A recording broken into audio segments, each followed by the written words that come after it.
تنتهي الموجة وأين يبدأ البحر.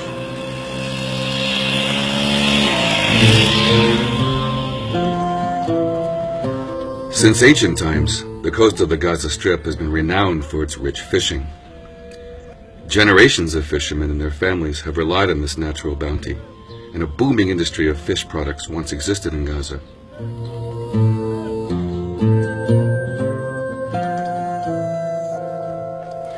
Now, Gaza's 3,000 licensed fishermen and the estimated 40,000 people who depend in one way or another upon the fishing industry can no longer survive on the fish brought in.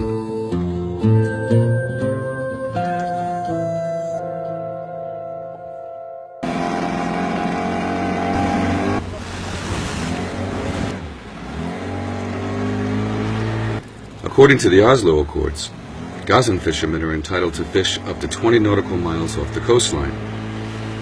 These accords, signed in 1994 by Israel and the Palestinian Liberation Organization, are the only written agreement on the matter.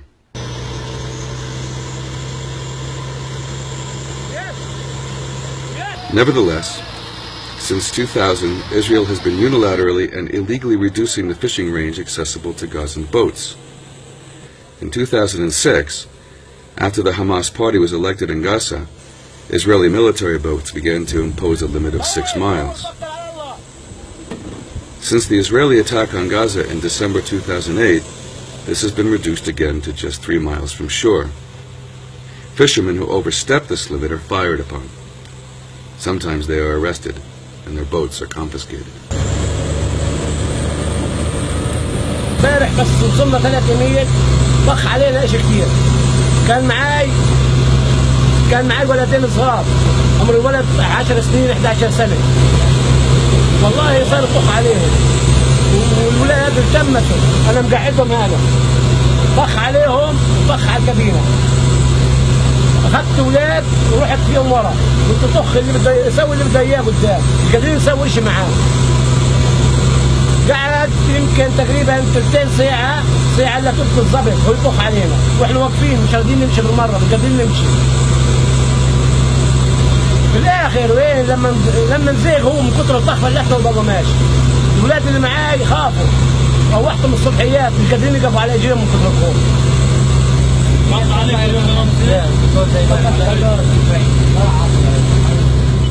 Thus, the fishing boats cannot access the deep water channels where the fish are abundant, and are limited to shallow areas near the shore where they are fewer and smaller. These are the spawning areas, and fishing in them means that fish populations will not be able to replenish themselves, with disastrous long-term ecological and economic consequences. شغلتين صياد في البحر مش مظبوط، في البحر فيه مضايقات في البحر. سمك لا خفيف عشان فيه منع. المشكلة 3 ميل هذه كله مؤثر على الصيد.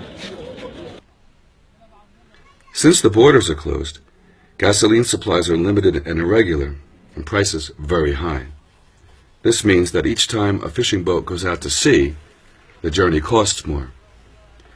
Since each journey also brings back less fish, in the end, many fishermen can no longer afford to take their boats out.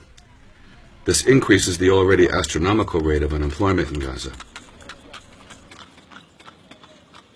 قد قاعدين نصرع البلاميد على 10 شيكل 15 شيكل نجيب الشمل.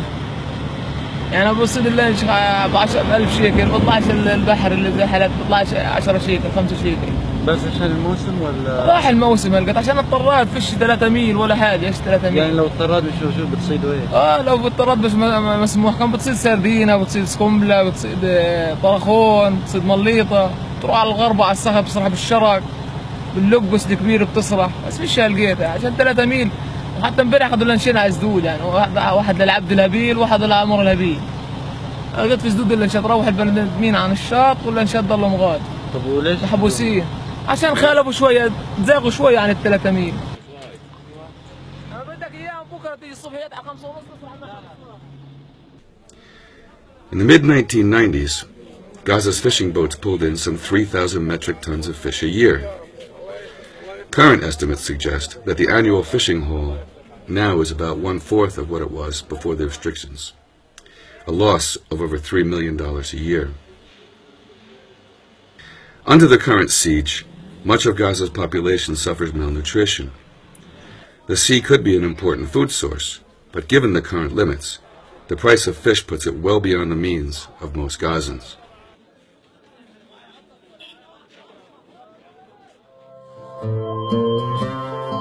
Israeli authorities claim that Gazan fishing boats could carry weapons, and that by restricting fishing areas they protect Israel's security.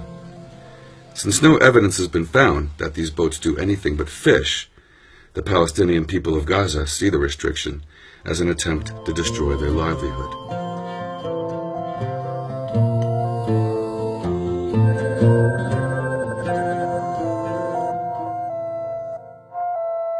أين تنتهي